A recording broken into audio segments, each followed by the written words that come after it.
அனைவருக்கும் இனிய வணக்கம். எப்போதுமே வீட்டில் எல்லாருக்கும் என்ன பிடிக்கணும் பார்த்து பார்த்து சமைச்சு கொடுக்குற நம்ம, அவங்களுக்காக எவ்வளோ நேரம் வேணாலும் சமைச்சு கொடுக்க டைம் ஸ்பெண்ட் பண்ணுறதுக்கு ரெடியாக இருக்கிற நம்ம, நமக்காக ஏன் மெனக்கெடுறது கிடையாது, நமக்கு பிடிச்சதை செஞ்சு சாப்பிட்றதுக்கு ஏன் டைம் ஸ்பெண்ட் பண்ணுறது கிடையாதுன்னு எனக்கு தெரியலை.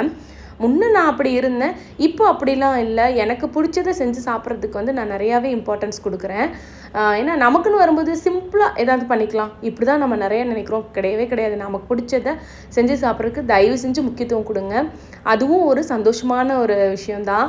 எப்படி குழந்தைங்களோட ஃபேமிலியோடு உட்காந்து சாப்பிட்றது ஒரு தனி சந்தோஷமோ, நமக்காக நம்ம கொஞ்சம் அமைதியாக நல்ல சுட சுட பாட்டு கேட்டுட்டு சாப்பிட்றதும் ஒரு தனி சந்தோஷம்தான். நான் இன்றைக்கி பசங்களும் அக்கா வீட்டுக்கு போயிருந்தாங்க. என் ஹஸ்பண்டும் லன்ச் இன்றைக்கி வேண்டாம், நீ கொஞ்சம் ரெஸ்ட் எடுன்னு சொல்லிட்டு போயிட்டாங்க. ஸோ அதனால் மதியம் என்ன செய்யலான்னு பார்க்கும்போது டக்கு புக்கு ஃப்ரைட் ரைஸ் பண்ணி சாப்பிட்டேன். அதுக்கு தேவையான எல்லாமே இருந்துச்சு. அதனால் டப டபன்னு சூடாக சாப்பிட்டேன் பாட்டு கேட்டுகிட்டே.